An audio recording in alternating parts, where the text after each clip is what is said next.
Mahato Bhumisa Lata Badu Bhavaya. Akulu Chima de Jomepe Gonglao. Yingli ni don't look dora, Pachongle, Pa Jomia Shiluva Lelo. A Jondia would digen look, Mian. The Wawa Afi Loga dignity on Yingli don't look there, Sura, Shira. Pajong look there, Sura. A Jom Mu Shida in the bone. Yes of Yaga, Shananaye Megongo. City Pijare. Anana ngayon look for soda, a John ship music, a John the Mew John shop, Lota, Chitable. Do I do low down Mahabu? Pajam may low John the Kuru or City. A cookie, Jaro, a Mew Pitoja Mamo, Pajam ngayon low there soda, a Mew Pitot. Yes of Yaga ngayon low chin, John you Pitok Betara, ship music. Pajam ngayon low there soda. Eri niyama Shananagu Myasabyaga Shimbyade Atako Ananda Hedu Mahado Bhumisa Lata Padu Bhavaya Chimare Ngalayan Yiri Lota Soraha A John Shimu Shide Eri a John Shimu got the Mew John Long Nine A John Shimu Myasabyaga Shimbyade come. The Bawa John the Coup shoes a Shimbia. The Bawa John the Coup, sir, Balelo. Tikabami G, T. Nebongo, but much shoes and yes of their Shimbia. A young Mahabatui Udegi, Petita. Hori Kabami Jiha, Jivo Mati Shini. Kabami Jia, Jivo Mati Shini, Sura, Sina Chibo. Penny Yama baby, ye drink 2 jars, a wizzy drink 2 days or Yeji on my ye shini days or Piolo Yara. Beat up a cookie they ban in it, Chile Messoy. The Gavami Yeji soda at the plain neck core. Cavacho look. Eddie Cavajo Giga. The Gajime solution. A cook going young and yeni at a large iluhe. Away at Nijilusin, Eddie Pondra Memia. A general Lagababo Aniviro, Kababi, you, Lambiro, Yaita, Bonha, the Kabaji, La Ilu, White Sachi, Minia. Labo, Pamazo, Jane Yaude, Chengani, Tabu Yalade, Kabami, Pondra Hale. One wine beer, Kong in Emma, Ananda Agada, Alonche one, Space Shirema, Dilu, Pombanda Nanishi. Kavami Jiha, Kong in Emma, she is, but one Jim, Senda Kansabi or Chibo. Go ye be my little Gidi she. No, attack away Gigi, Onga Gigi, Beniawe Yo Yo. Lumian Trabio, go Yajilai, go ha. Sawai, a leg on my way, Miran she. Sawai, a leg on my way, Miran she. A Kalana Yaudalushi. Go ha tape chabo my yauni the loo. Paper one jin Chile Lucian. Te oyi Mouta the loo. Movia deji, Mouta the loo. Go ha be carve a level my yaunida. Era go Chijan, Kabaji, Gong and Emma. The Joyi the Coup Sorale, Tin Shadabo. Kabadi Tabo. Sabe Jangama Puene come. Kabayi Sabiro, Bobo Labo Puene come. The Chaba Larivaro, Tavra Piada King upon Zine Dirosori. Yes, of Yaye, Soma Ya. Piada King Panzina Mahopene. The Vawa de Yaye, Soya Muda Pit. The Vawa de Yaga Pansen. The Vawa de Yaja Chilla. Kabayi Pianti Saupu. Kababu Moyi, the Bawa Abji Mori, you are chala. Eri, you are chala de Mori ha. Pia Lidu Gia Yantadi Dwajong. Mobile Gia, the Kurelu Shell. Mobile Gia, Auga Lidu Gia Kantadi Dwajong, the Mobile Gia, you chabi of Madwao. The Kongi and Yidema Mobile Gia she. Mobile Luso Grega, a wine maple. She Bausora, Chile. ရေလေးကိုအဆက်ချကြည့်အလုံးအဝိုင်းမဲ့ဖြစ်မှာပဲပတ်ဝန်းကျင်လေထုတွေရှိနေသည့်အတွက်ကြောင့်ဝိုင်းဆက်နေတဲ့ရေပေါက်ဆိုတာဝိုင်းဆက်နေတဲ့အရာမျှတာဖြစ်တယ်တခါတုန်းကစင်ကာပူကလာတဲ့ကလေးလေး10 နှစ်သားလောက်ရှိသေးတယ်စာရီတာဖတ်တယ်သူကစာရီဘုန်းကြီးတို့စီကိုရင်ဝတ်ပြီးတော့ရက်တူနေသွားပြီသူပါမေးတော့ဆိုရောက်လာတာနဲ့တွေ့တော့သူကဗမာစကားမပြောတတ်ဘူးသူမိဘတွေကတော့ဗမာပြည်အနွယ်တွေဗမာစကားပြောတတ်တယ်သူကပါမေးတော့ဆို Who created the world ကဘာကြီးကိုဘယ်သူဖန်ဆင်းတာတော့ဆိုသူကမေးဘုန်းကြီးကလည်းသူနားလည်အောင်ပြောလိုက်တယ် Nature create လို့တဘာဝကဖန်ဆင်းတာလို့တခြားဘာသာတွေကြတော့ထာဝရဘုရားသခင်ကဖန်ဆင်းတယ်လို့ကဘာကြီးကိုဖန်ဆင်းတာဟာ nature ပဲ nature ဆိုတာဇာတိဥဒုဇာတိဥဒုကြီးကသူ့တဘာဝကနေဖန်ဆင်းလိုက်တာအပူအေးနဲ့ဆက်ပြီးတော့မိုးတွေရွာလာတယ်ရွာလာတဲ့အခါမှာအောက်မှာ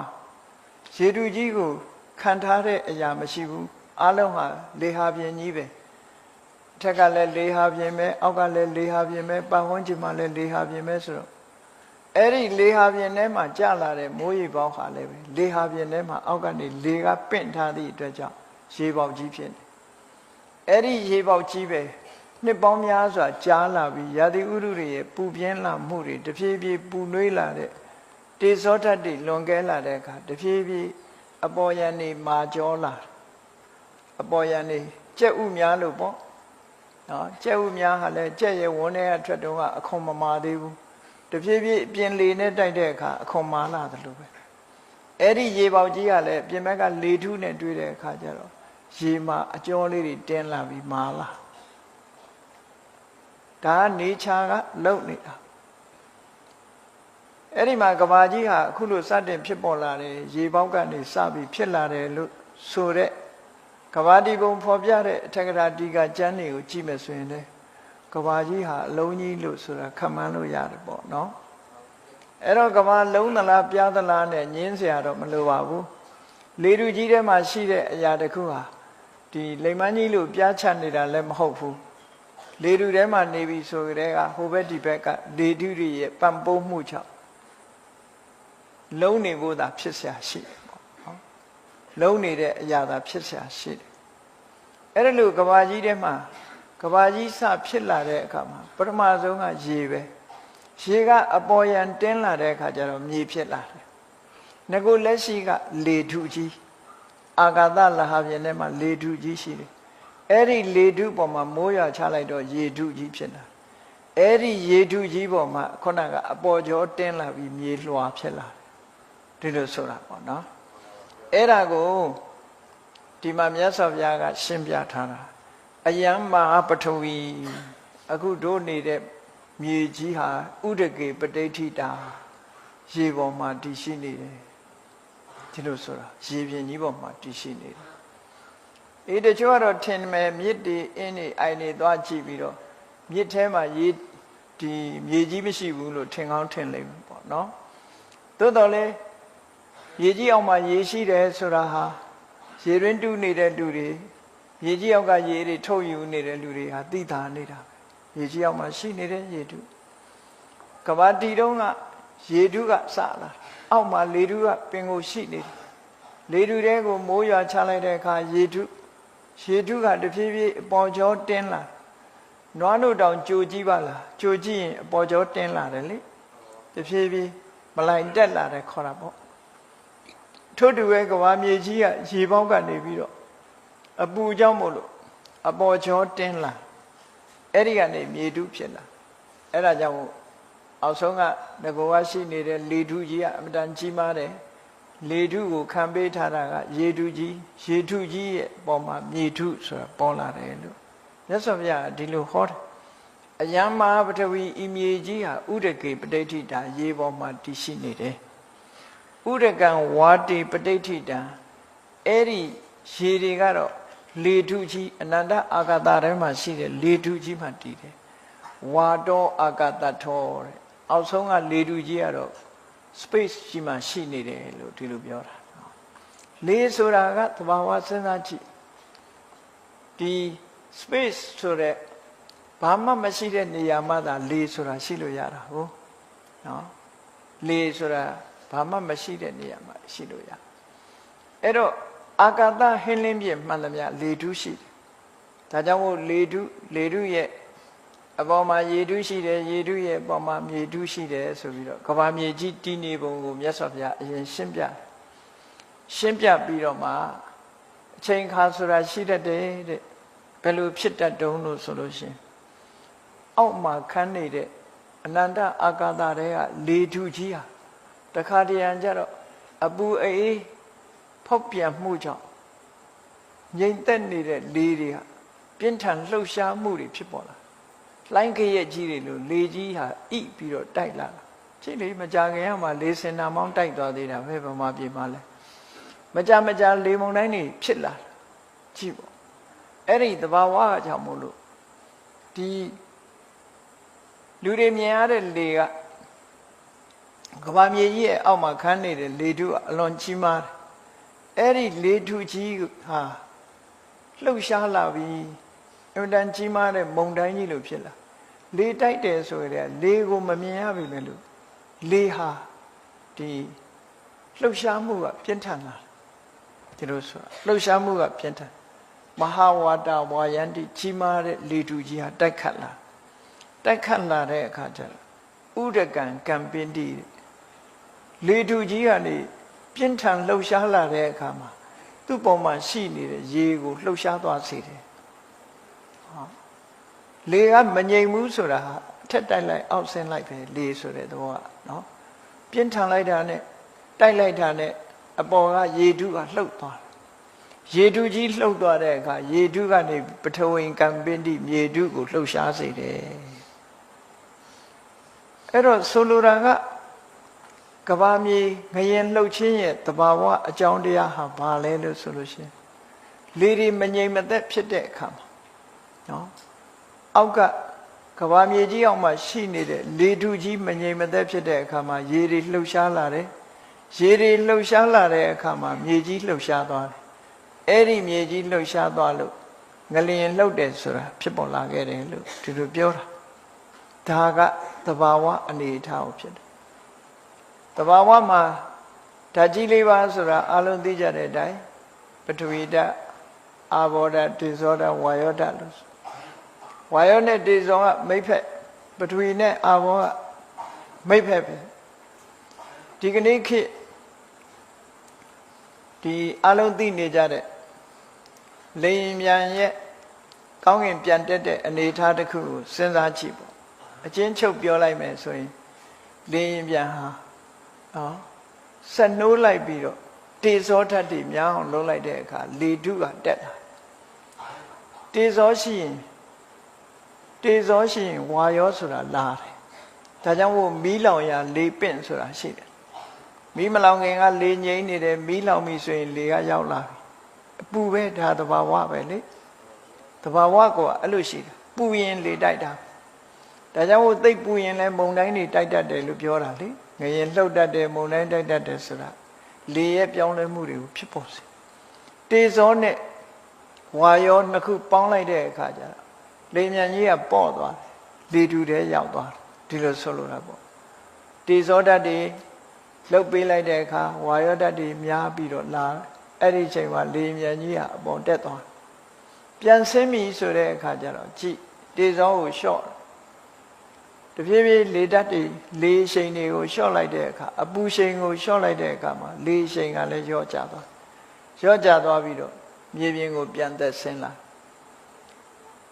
ပင်လယ်ထဲမှာရေငုပ်သင်္ဘောလှုပ်ထားတဲ့ပုံစံဟာလည်းပဲဒီတိုင်းပဲရေထဲကိုငုပ်ချင်ပြီဆိုရင်ဗိုက်ထဲရေတွေထည့်လိုက်တယ်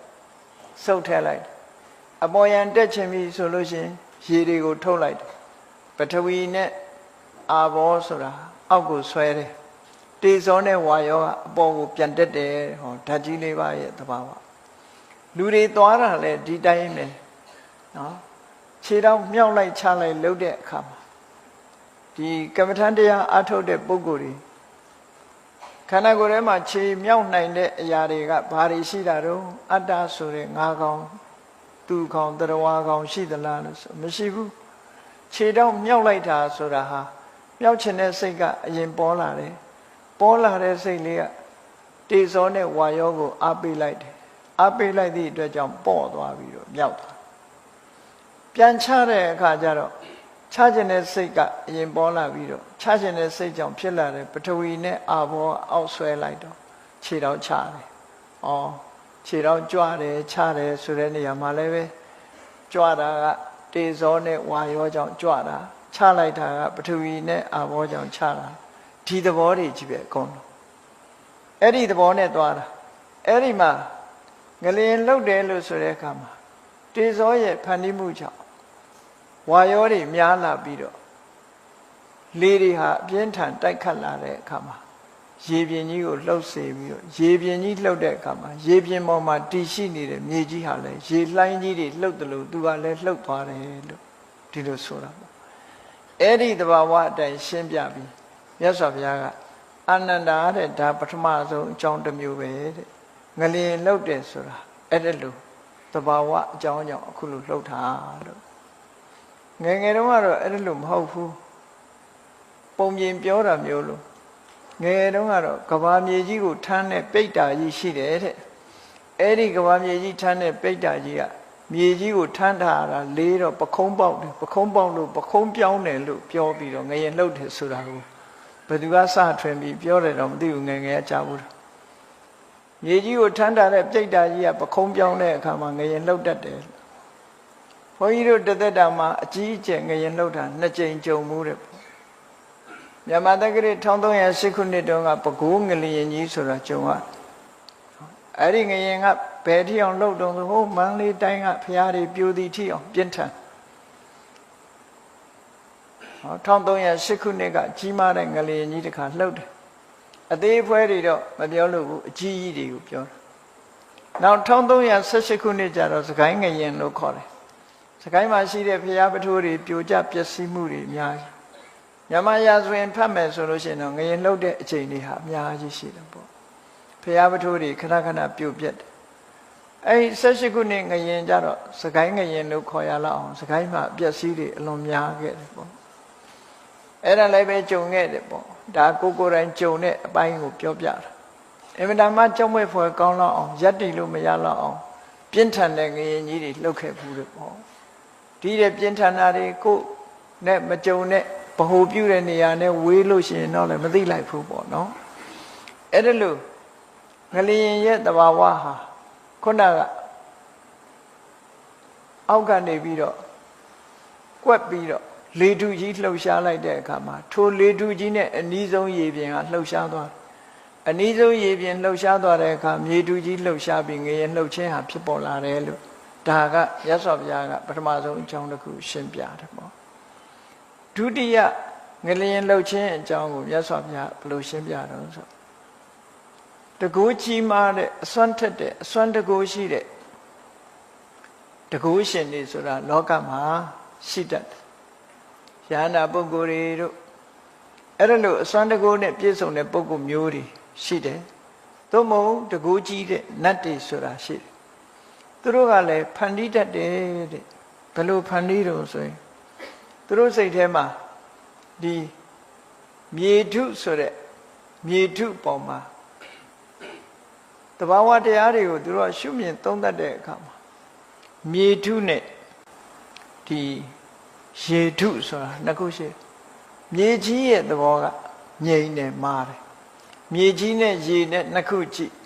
မြေပြင်ဆိုတာငြိမ်သက်မှုရှိတယ်ရေပြင်ကြတော့ငြိမ်သက်မှုမရှိဘူးနော်မြေပြင်ကငြိမ်သက်တယ်မာတယ်ရေပြင်ဆိုတာကတော့လှုပ်ရှားတယ်ပေါ့ဒါကြောင့်မို့သူတို့ကကဘာမြေကြီးကမြေပြင်ကိုရေပြင်လိုသဘောထားပြီးတော့မြေကြီးကိုရေလိုစိတ်ထဲမှာတကိုးနဲ့ဖန်ဆင်းလိုက်တဲ့အခါမျိုးမှလဲငရင်လှုပ်တတ်တယ်ကြည့်လေသင်္ဘောကြီးတွေဘလောက်ကြီးကြီးရေပေါ်မှာကြတော့လှုပ်နေတာကုန်းပေါ်တက်လိုက်လို့ရှိရင်မလှုပ်နိုင်ဘူးလေမလှုပ်နိုင်ရှင်းတော့ကဒါနဲ့ပတ်သက်ပြီးတော့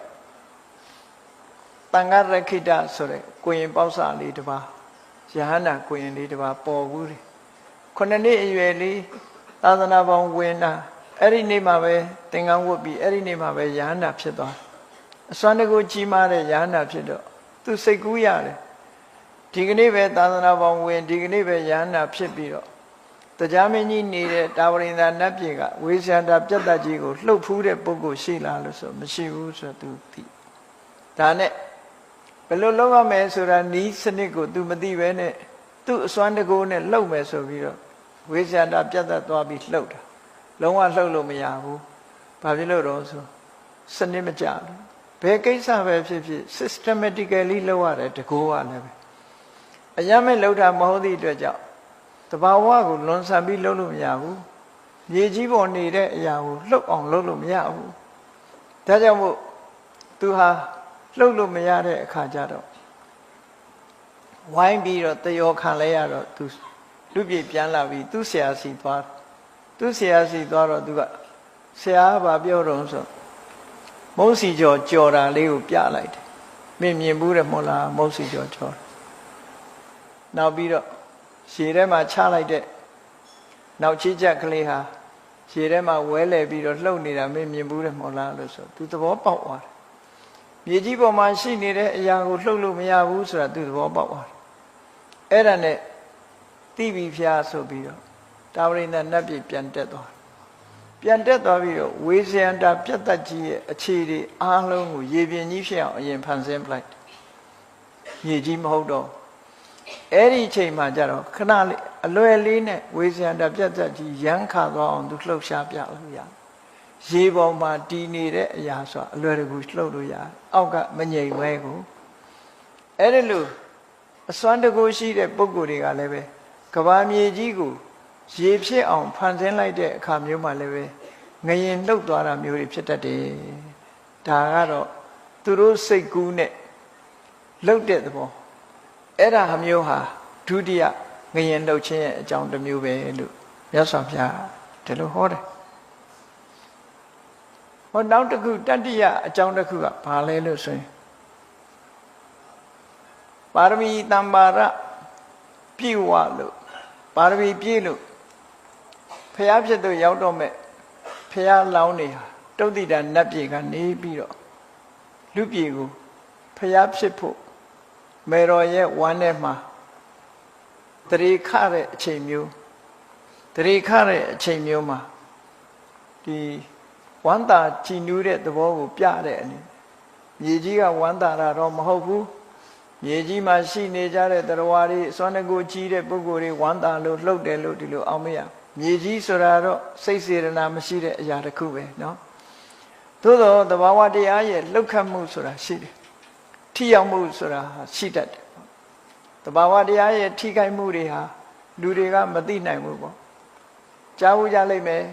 တချို့သစ်ပင်လေးတွေအောက်မှာတချင်းလေးဆိုဂီတာလေးတီးပြီးလို့ရှိရင်အဲ့ဒီသစ်ပင်လေးကပွင့်လာတယ်လို့ဆိုတာနော်သဘာဝတရားရဲ့ရိုက်ခတ်မှုလို့ခေါ်တယ်သဘာဝကြုံမှုကြလိမ့်မယ်တချို့ပုဂ္ဂိုလ်တွေစိုက်ပျိုးတဲ့ပန်းဥယျာဉ်တွေတတိချမ်းတွေမှာသီးနှံတွေအများကြီးဖြစ်ထွန်းတယ်တချို့ပုဂ္ဂိုလ်တွေစိုက်တဲ့ထဲမှာကြတော့အသီးနှံတွေမကြဘူးအဲ့ဒီလိုဖြစ်တာဟာဘာကြောင့်ဖြစ်တာတော့လို့ဆိုတဲ့အခါမှာသူကကမ္မပစ္စယဥဒုသမုဋ္ဌံဆိုတာလည်းရှိတယ်ကံကောင်းတဲ့ပုဂ္ဂိုလ်စိုက်ပျိုးတဲ့အရာမှန်သမျှဟာသူကကံကနေပြီးတော့ဥဒုကိုဖြစ်စေပြီးဥဒုကနေပြီးတော့တစ်ပင်ရဲ့အကြိုက်ဖြစ်ပြီးတော့တစ်ပင်တွေကအသီးတွေဖြစ်တာလို့ခေါ်တယ်တခါစိတ်တပစ္စယဥဒုသမုဋ္ဌံဆိုတာလူဟာစိတ်ကပျော်ရွှင်လန်းဆန်းနေတဲ့အချိန်အဲ့ဒီလူရဲ့ပျော်ရွှင်လန်းဆန်းမှုတွေဟာပတ်ဝန်းကျင်ကိုပျော်ရွှင်လန်းဆန်းတဲ့ဓာတ်တွေကူးသွားတယ်အဲ့ဒီဓာတ်ကူးတာကိုအကြောင်းပြုပြီးတော့တစ်ပင်ကလည်းပဲကောင်းမြတ်တဲ့ဥရုတွေရပြီးတော့တစ်ပင်ကလန်းဆန်းမှုဖြစ်တယ်လို့ဒီလိုဆိုတာနော်အဲ့ဒါမျိုးကိုစိတ်တပစ္စယဥရုသမုဋ္ဌံလို့ခေါ်တယ်တိုက်ရိုက်လှုပ်တာမဟုတ်ဘူးတဆင့်ကဒါကြောင့်မို့ခုခေတ်စမ်းသပ်ပြီးတော့ကြည့်တဲ့ပုဂ္ဂိုလ်တွေကကမ္မထန်တရားအားထုတ်နေတဲ့ပုဂ္ဂိုလ်ရဲ့အုံနောက်လှုပ်ရှားမှုဒီတိုင်းစိတ်ညစ်နေတဲ့ပုဂ္ဂိုလ်တယောက်ရဲ့အုံနောက်လှုပ်ရှားမှုကိုကြည့်လိုက်အလွန်ကွာခြားတယ်လို့ပြော ကမ္မဋ္ဌာန်းအထုတ်နေတဲ့ပုဂ္ဂိုလ်ရဲ့အုံနောက်ဟာငြိမ်သက်ပြီးတော့သူခန္ဓာကိုယ်ကထွက်နေတဲ့အရာတွေကလည်းငြိမ်သက်အေးချမ်းမှုတွေကိုထွက်တယ်စိတ်ပူနေတဲ့ပုဂ္ဂိုလ်တဏ္ဍာကထွက်တဲ့အရာတွေကလှုပ်ရှားပြီးတော့ဘေးကိုပူလောင်မှုတွေကိုဖြစ်စေတယ်လို့ဆိုမတူဘူးတဲ့နောက်တစ်ခါရေတောင်မှပဲရေထဲမှာပါတဲ့ခရစ္စတယ်လေးတွေအကြည်ဓာတ်လေးတွေကိုဓာတ်ခွဲပြီးတော့ကြည့်တဲ့အခါမှာတချို့ရေတွေကဒီဥမာမဲ့ပရိတ်ရေဆိုတာဆိုပရိတ်ရေကတာမန်ကြည့်မယ်ဆိုလို့ရှိရင်ပရိတ်ကဘာစွမ်းတစ်ခုမှမရှိဘူးလို့ထင်ကောင်းထင်လိမ့်မယ်ပရိတ်ရေရွတ်ထားတဲ့ရေနဲ့ပရိတ်မရွတ်တဲ့ရေနှစ်ခုကဘယ်လိုကွာခြားတော့ဆိုပရိတ်မရွတ်တဲ့တာမန်ရေကိုကြည့်မယ်ဆိုရင်အဲ့ဒီရေလေးတွေရဲ့အနှစ်တွေကလှုပ်ရှားနေတယ်တဲ့ငြိမ်သက်မှုမရှိဘူးပရိတ်ရွတ်ထားတဲ့ခုနဒီပရိတ်ရွတ်ထားလို့ပရိတ်ရဲ့အစွမ်းတကူရနေတဲ့ရေလေးတွေကြတော့ငြိမ်သက်ပြီးတော့နေတယ်လို့ဒီလိုဆိုတယ်ဒါကစမ်းသပ်လို့တွေ့တဲ့အဖြေလေးတွေကိုပြောပြတာနော်ခုခေတ်မှာသေချာစမ်းသပ်တဲ့ပုဂ္ဂိုလ်တွေကဒီအဖြေလေးတွေကိုရနေတယ်မတူညီဘူးဆိုတာတွေလူမမြင်နိုင်တဲ့ကွဲပြားခြားနားချက်ကလေးတွေဟာရှိနေတယ်ထို့တူပဲနော်ခုနကဝန္တာအာရဂီတာတီးပြီးပြောနေတဲ့ပုဂ္ဂိုလ်ရဲ့ခန္ဓာကိုယ်ဟာထွက်တဲ့အငွေ့တွေဟာတစ်ပင်အကြိုက်ရာသီဥတုကိုဖြစ်စေတယ်အဲ့ဒီရာသီဥတုကမှတစ်ပင်ကိုအကျိုးပြုလို့တစ်ပင်ဟာပွင့်နေလန်းနေဖြစ်လာတာဒီလိုဆိုလို့တယ်တက်ရဲ့ကြီးကတစ်ပင်ကတိလို့ပျော်လို့ဝမ်းသာလို့ပွင့်တာမဟုတ်ဘူးလို့ဒီလိုပြောတာနောက်တစ်ခုတချို့ကထင်ကြသေးတယ်တချို့တစ်ပင်တွေရှိတယ်လေတချို့တစ်ပင်တွေကပတ်မွင့်လေးပွင့်တယ်အဲ့ထက်မဲ့ရင်ကောင်ကလာပြီးတော့ဝင်လိုက်တဲ့အခါပတ်မွင့်ကပိတ်သွားတယ်အဲ့ဒီအပွင့်ကပိတ်တော့လူတွေကဗာပြောတော့ဒီတစ်ပင်ကရင်ကောင်ကိုဖမ်းပြီးတော့စားတယ်လို့ဖြစ်နော်တစ်ပင်ကပန်းပွင့်ကရင်ကောင်ကိုဖမ်းတယ်ဆိုတာမျိုးဖြစ်လာအဲ့ဒီရင်ကောင်ဟာပိတ်မိနေတော့မထွက်တော့အဲ့ဒီထဲမှာသေတယ်အဲ့ဒါကိုတစ်ပင်ကစားတယ်လို့လူတွေကယူဆကြတယ်ဒါကတော့ဘယ်လိုရှင်းစရာလိုလဲလို့ဆိုရင်တကယ်ကတော့တစ်ပင်မှာစားတတ်တဲ့ဟာတော့မရှိဘူးရေမြေကိုတော့စုပ်တော့တာအမြစ်ကပဲစုပ်တော့မယ်အပွင့်ကရင်ကောင်ကိုဖမ်းတယ်ဆိုတာရင်ကောင်ရဲ့ကိုယ်ကထွက်တဲ့ဒီအငွေ့အသက်တွေဟာအပင်ကိုအပွင့်ကိုပိတ်သွားစေတတ်တယ်သူ့ရဲ့အခုခေတ်ဆိုရင်တော့ပို့ပြီးနားလည်လိမ့်မယ်လေစိတ်ထဲသွားတဲ့အခါကျကြည့်လေ exit လို့ရေးထားတဲ့မှန်တကားကြီးတွေနားသွားလိုက်ရင်တကားသူ့အတူပွင့်သွားဘာနဲ့ပွင့်တာလူကိုငွေနဲ့ပွင့်သွားတာဒီလိုဆိုတာလူကိုငွေနဲ့အခုခေတ်မှာဆိုရင်တော့ဘဲတီးတာလဲလူကိုငွေနဲ့တီးလို့ရတယ်မီးဖွင့်တာလဲလူကိုငွေနဲ့ဖွင့်လို့ရတယ်နော်လူခန္ဓာကိုယ်ကထွက်နေတဲ့ကိုငွေတွေနဲ့ပဲတကားလဲပွင့်တယ်မီးလဲလင်းတယ်ဘဲလဲတီးတယ်ဟာအဲ့ဒီသဘောတွေပဲဘဲတီးတာဘဲကအသက်ရှိလို့မဟုတ်ဘူးနော်တကားပွင့်တာတကားကအသက်ရှိလို့လည်းမဟုတ်ဘူးလူရဲ့ကိုငွေနဲ့ပွင့်သွားတာအဲ့ဒီသဘောပဲခုနကပန်းပွင့်ကရင်ကောင်လာပြီးတော့နားတဲ့အခါမှာပိတ်သွားတယ်ဆိုတာအဲ့ဒီသဘောအလုံးအခေါ်တော့လွယ်ကောင်းလွယ်လိမ့်မယ်ထိကယုံပင်လို့လည်းခေါ်တယ်တချို့ကလည်းထိကညှိုးလို့ခေါ်တယ်တခြားရက်တွေလည်းရှိလိုက်တယ်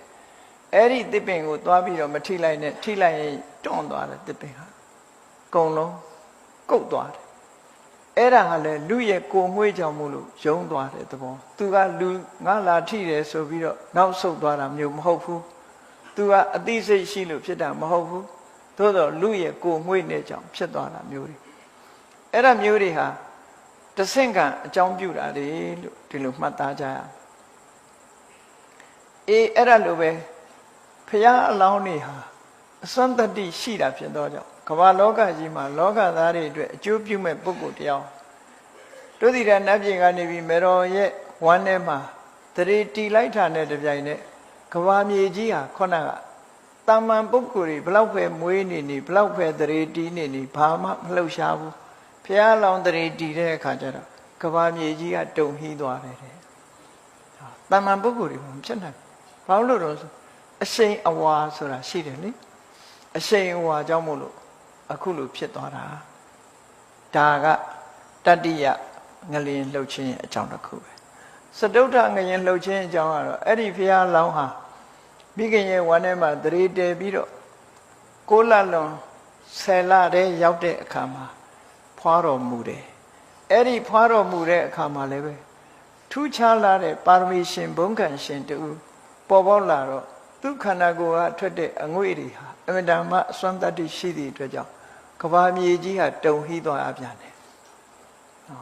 တဘာဝကိုကတုန်ဟိသွားတနည်းအားဖြင့်ပြောမယ်ဆိုရင်ကဘာမြေကြီးမှာရှိကြတဲ့တကိုးကြီးတဲ့နတ်တွေကဩဝပေးလိုက်တဲ့အနေနဲ့လည်းဖြစ်တယ်လို့ဒီလိုလဲဆိုလို့ရသို့တော့တဘာဝရှုထောင့်ကနေကြည့်မယ်ဆိုလို့ရှိရင်ဘုရားလောင်းရဲ့အစွမ်းတတ္တိရဲ့ထိခိုက်မှုကကဘာမြေကြီးတောင်မှပဲတုန်ဟိသွားရတယ်လို့တဘာဝအကြောင်းတရားတစ်ခုပဲလို့ဒီလိုဆိုတာပေါ့နောက်နံပါတ်5အကြောင်းတစ်ခုကတော့ဘာလို့ဆိုရင်ဘုရားအလောင်းတော်ဟာတရားဓမ္မကျင့်ကြံကြိုးကုပ်အားထုတ်တယ်အားထုတ်လိုက်တဲ့အခါလောကမှာဘယ်သူမှမရဘူးတဲ့အသိဉာဏ်ဒူးကြီးကိုရရှိ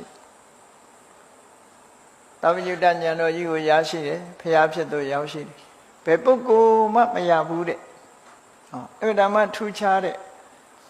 ဂုံတရက်အလွန်ကြီးမြင့်လာတဲ့ဒီဉာဏ်ဒူးကြီးကိုရရှိတဲ့အခါမှာလည်းပဲ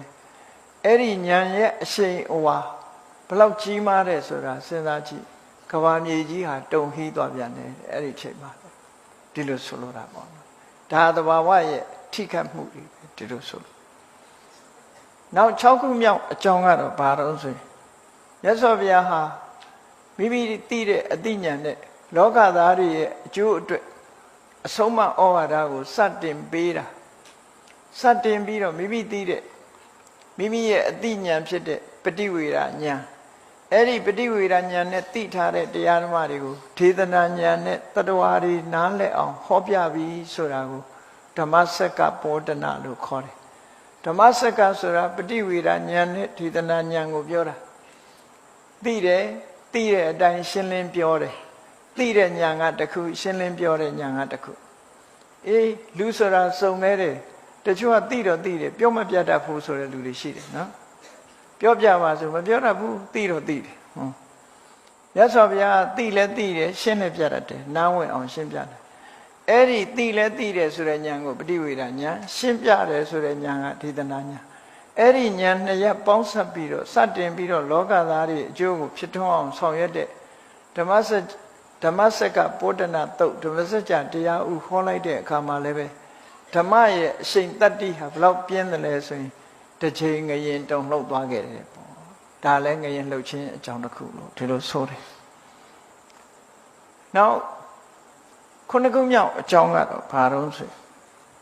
ရသော်ဘုရားသခင်ကိုရောမြတ်ဟာလောကသားတွေရဲ့အကျိုးအတွက်ကြိုးပမ်းအထုတ်တော်မူခဲ့တယ်ကြိုးပမ်းအထုတ်ပြီးတဲ့အခါသင်္ခါရသဘာဝတရားအရလောကကြီးရဲ့ဘဝဆိုတာတဗ္ဗေဘဝအနိစ္စဒုက္ခဝိပရိနာမဓမ္မ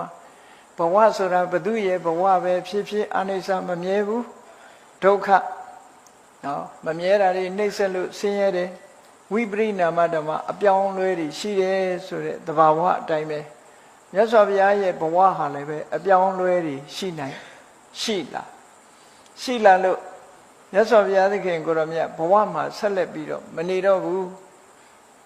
ဆိုလိုတာပြိဋိဘံပြုတော်မူတဲ့နေ့ကိုသတ်မှတ်လိုက်ပြီးဆိုတဲ့အချိန်မှလည်းပဲမြတ်စွာဘုရားရဲ့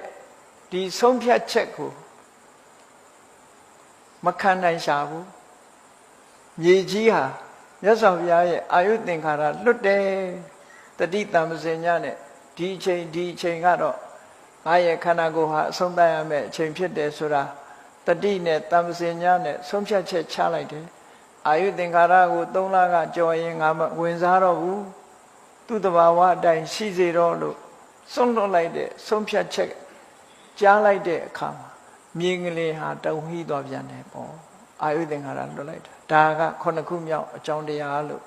ဒီလိုမြတ်စွာဘုရားရှင်းအနန္ဒာကိုရှင်းပြ10ခုမြောက်အကြောင်းတရားကတော့တခြားမဟုတ်ဘူးမြတ်စွာဘုရားသခင်ကိုရောမြတ်ရဲ့ဘဝနောက်ဆုံးအချိန်ရောက်လာတဲ့အခါမှာနောက်ဆုံးမှာအနုပါရိသေတနိဗ္ဗာန်ဓာတ်ဖြင့်ပြိဋိဘံပြုသွားတယ်အနုပါရိသေတတို့သဥပါရိသေတတို့ဘယ်လိုနားလည်ရမလဲလို့ဆိုရင်စဉ်းစားကြည့်လေမြတ်စွာဘုရား45နှစ်ဟိုဘက်ဘုရားဖြစ်တဲ့နေ့မှာဆိုလို့ရှိရင်မြတ်စွာဘုရားရဲ့တဏ္ဍမှာဒီတဏှာဥပါဒံဥဆောင်တဲ့ကိလေသာတွေဟာချုပ်ငြိမ်းသွားတယ်သို့တော့ ကံကိလေသာတွေချုပ်ငြိမ်းသွားတော့လည်းပဲမြတ်စွာဘုရားရဲ့ခန္ဓာလို့ဆိုတဲ့ကံကိလေသာတွေရဲ့အကျိုးဆက်တွေကရှိနေရတဲ့ခန္ဓာ၅ပါးကြီးကရှိနေရတဲ့ကံကိလေသာဆိုတဲ့အကြောင်းတရားတွေကတော့ငြိမ်းသွားပြီသို့တော့အကျိုးဆက်ကြီးကရှိနေသေးတယ်အဲ့ဒီကိလေသာငြိမ်းသွားတဲ့နိဗ္ဗာန်ကိုတာဥပါရိသေတာနိဗ္ဗာန်လို့ခေါ်တယ်ဥပါတိဆိုတာကံကိလေသာတို့ရဲ့အကျိုးဆက်ကြီးသေတာကျွမ်းကျန်နေသေးတယ်အဲ့ဒီကျွမ်းကျန်နေသေးတဲ့ဒီနိဗ္ဗာန်ကိုတာဥပါရိသေတာနိဗ္ဗာန်လို့ခေါ်တယ်နောက်ဆုံးအဲ့ဒီအကျိုးဆက်တွေပါချုပ်သွားတယ်ကံကိလေသာတွေရဲ့အကျိုးဖြစ်တဲ့ခန္ဓာပါချုပ်သွားပြီဆိုတာကြတော့အနုပါရိသေတာနိဗ္ဗာန်လို့ဒီလိုပြောအေးမြတ်စွာဘုရားရဲ့ခန္ဓာကိုယ်ကိုဘယ်သူကဖန်တီးထားတာတုံးလို့မေးလို့ရှိရင်တဏှာဥပါဒံရှိတဲ့ကံတရားကနေဖန်တီးထားတာမြတ်စွာဘုရားရထားတဲ့လူဘဝလူခန္ဓာအဲ့ဒီခန္ဓာကြီးကရှင်သန်နေတယ်တက်တော်80တိအောင်နောက်ဆုံးနေ့ကျတော့အဲ့ဒီရှင်သန်နေတဲ့ခန္ဓာကိုယ်ကြီးနောက်ဆုံးနေ့အချိန်မှာချုပ်သွားတယ်အဲ့ဒီချုပ်သွားလို့ရတဲ့နိဗ္ဗာန်ကျတော့အနုပါတိသေတာနိဗ္ဗာန်လို့ဒီလိုပြောတာအဲ့ဒီအနုပါတိသေတာနိဗ္ဗာန်တတ်ဖြင့်မြတ်စွာဘုရားပြိဋိဘံစံတော်မူမယ်ဆိုတဲ့အခါမှာလည်းပဲမြင်ကလေးကြီးဟာတုံဟီးသွားတယ်လို့အာနန္ဒာမြင်ကလေးတုံဟီးဖို့ဆိုတာအခုလိုအကြောင်း၈မျိုးရှိတယ်လို့မြတ်စွာဘုရားကရှင်းပြလိုက်တဲ့အချိန်မှာရှင်အာနန္ဒာကဘုရားအာယုသင်္ခါရလွှတ်လိုက်ပြီဆိုတာသူသဘောပေါက်သွားတယ်တောက်လျှောက်နော်ဘုရားတင်မြတ်စွာဘုရားဟာလူလိုရှင်းရှင်းပြောရင်သေဖို့ဆုံးဖြတ်လိုက်ပြီပေါ့နော်ပြိဋိဘံပြုတော့မယ်လို့ဆုံးဖြတ်လိုက်အဲ့ဒီဆုံးဖြတ်ချက်ကိုမခံနိုင်လို့မြင်ကလေးကြီးကတုံဟီးသွားတယ်ဆိုတာရှင်အာနန္ဒာသဘောပေါက်သွားအဲ့ဒီနောက်မှာမြတ်စွာဘုရားကရှင်အာနန္ဒာကိုအကျိုးသင်အကြောင်းသင်တွေဆက်ပြီးတော့မြတ်စွာဘုရားမှာတာမန်ပုဂ္ဂိုလ်တွေဆိုရင်သေဖို့ဆုံးဖြတ်လိုက်ရင်ကြောက်ကောင်းကြောက်မှာပေါ့တဏှာမကင်းသေးတဲ့ပုဂ္ဂိုလ်တွေကကြောက်စိတ်ရှိနေတတ်မြတ်စွာဘုရားကြတော့တဘာဝတစ်ခုကိုလက်ခံလိုက်ခြင်းသာလင်ဖြစ်တယ်ပေါ့ဟောတဘာဝတရားကိုလက်ခံလိုက်ခြင်းသာဖြစ်လို့ယဟန္တာပုဂ္ဂိုလ်ရဲ့စိတ်ထဲမှာဒီသေဖို့လဲမျှော်လင့်တာမဟုတ်ဘူးနေဖို့လဲမျှော်လင့်တာမဟုတ်ဘူးသို့တော့ခန္ဓာကိုယ်ကြီးရှိနေတာကိုတော့ဝန်တော့ဝန်မိုးကြီးလို့ယူဆတယ်ဒါဝန်တော့ဝန်မိုးကြီးလို့ယူဆတယ်ဟုတ်မဟုတ်ကိုယ့်ဘာကိုစဉ်းစားကြည့်ပေါ့ခန္ဓာကြီးရှိနေသည့်အတွက်ကြောင့်မနေ့အိယာထားစပြီးတော့ညထီအောင်အားရလားမအားရမနေ့အိယာထားတဲ့အချိန်ကစပြီးသူ့ကိုတုတ်တင်ရှင်းလင်းဖို့အလုပ်တွေလုပ်ရတယ်စားတယ်လုံနေသမျှတွေလူတွေကငါအတွက်ဆိုပြီးတော့သာပြောနေတာကိုလုံနေတာတွေကဟောဒီခန္ဓာကိုယ်ကြီးအတွက်လုံနေတာလုံနေတော့ရောဒီခန္ဓာကိုယ်ကြီးကကိုယ်စကားနားထောင်သလားလို့ဆိုဘယ်ထောင်မှာတော့ကိုမအိုခြင်းပဲလဲသူအိုနေတာကိုမနာခြင်းပဲလို့နာနေကိုမဖြစ်ချင်တာတွေအားလုံးကိုသူကဖိတ်ခေါ်ပြီးတော့ဖြစ်နေတာကိုယ်ဆန့်ကျင်ဘက်တွေလုံနေတာသို့တော်လုံတော်လဲကိုကဘာနဲ့တူတော့ဆိုသားဆိုသမီးဆိုကိုချစ်တဲ့မိခင်လိုပဲနော်ဒုက္ခတွေမျိုးမျိုးပေးချစ်လိုက်တာသူကအဲ့ဒါလိုပဲခန္ဓာကိုယ်ကြီးချစ်နေတဲ့လူတွေဟာသားဆိုသမီးဆိုကိုချစ်နေတာ ਨੇ အလားတန်တူတယ်ဒုက္ခပေးတာကိုပဲဒုက္ခလို့ထင်ပြီးတော့ဒီလိုနဲ့ပဲတန်တရားတွေကမလွတ်နိုင်အောင်ဖြစ်ရတယ်ရသော်ဘုရားသခင်ကိုရောမြတ်ကခန္ဓာဝန်ကြီးကိုချလိုက်ရတယ်ဆိုတာဟာသူ့အတွက်မှာဝန်တော့ဝန်မိုးကြီးတစ်ခုကိုချလိုက်ရတယ်လို့ပေါ့ပါလန်းဆန်းသွားခြင်းသာဖြစ်တယ်